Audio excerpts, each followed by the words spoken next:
Okay, let's just dive right into this. In the tech industry right now, the titles AI engineer and ML engineer get tossed around as if they mean the exact same thing. But honestly, they don't.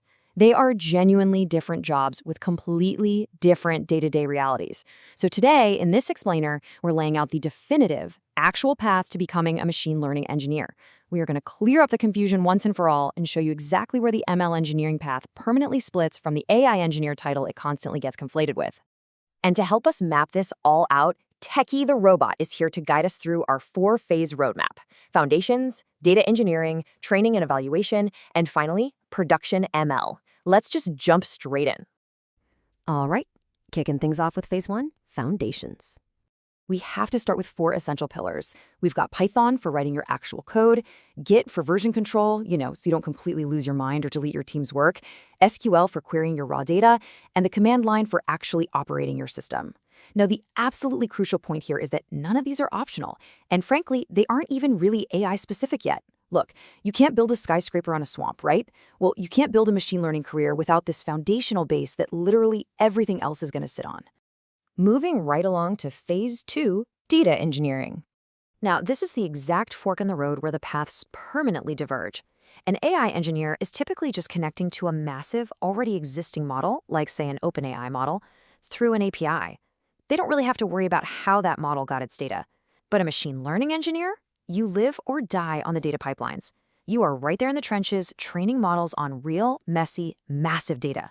If the data feeding your system is garbage, your model is garbage, period, no matter how elegant your math is. So this phase is incredibly data heavy.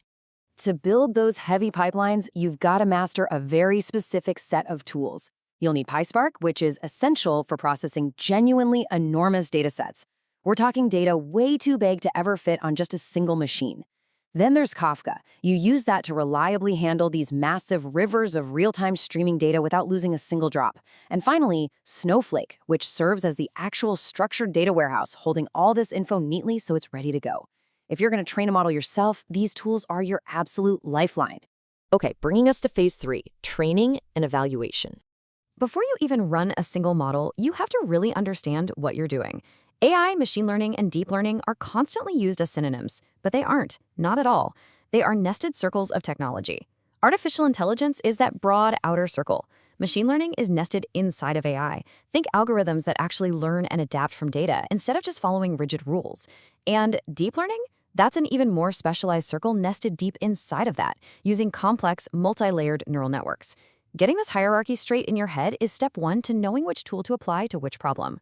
Now here is where the rubber meets the road, because the model runs and the model is actually good are 2 completely different things. You have to ask fundamentally different questions about performance using specific metrics like mean absolute error, root mean square error, R-squared, mean absolute percentage error, and with intolerance accuracy. Think about it. Is being off by a strict percentage worse for your specific product than being off by a flat absolute number? Knowing which of these exact accuracy metrics actually matters for your unique business problem, that's what separates a real ML engineer from an amateur who just hits run and crosses their fingers. And that brings us to phase 4, production ML. Training a good model in a Jupyter notebook is not the finish line. Actually, scratch that. It's barely even the starting line. In traditional software, DevOps monitors system health, right? If a server goes down or memory spikes, an alarm blares. But machine learning introduces a terrifying new problem: silent accuracy decay. A deployed model can look perfectly healthy on every standard DevOps metric. The server's humming, the CPU is totally fine, but the model itself is quietly failing because the real world has drifted away from the training data. It's called model drift, and regular monitoring never catches it. That is exactly why MLOps exists, and why it is absolutely crucial you master it.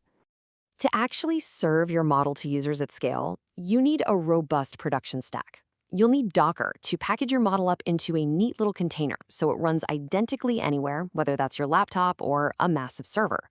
You'll need actual cloud infrastructure to give it the computing horsepower it requires. And crucially, you need Redis for caching.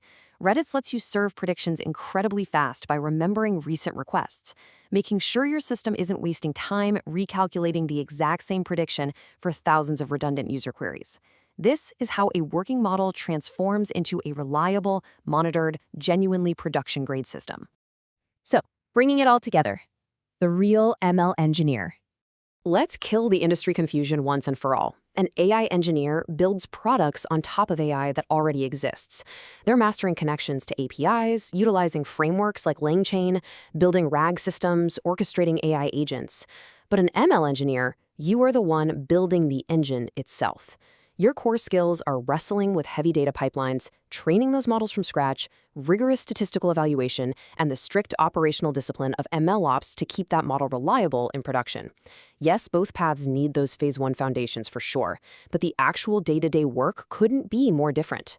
Now, seeing all these tools, PySpark, Kafka, Docker, MLOps metrics, it can absolutely feel a little overwhelming. But here is the best part.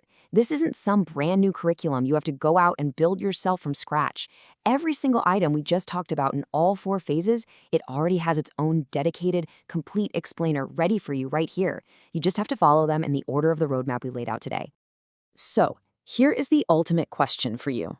Are you ready to stop just playing around with models in a notebook?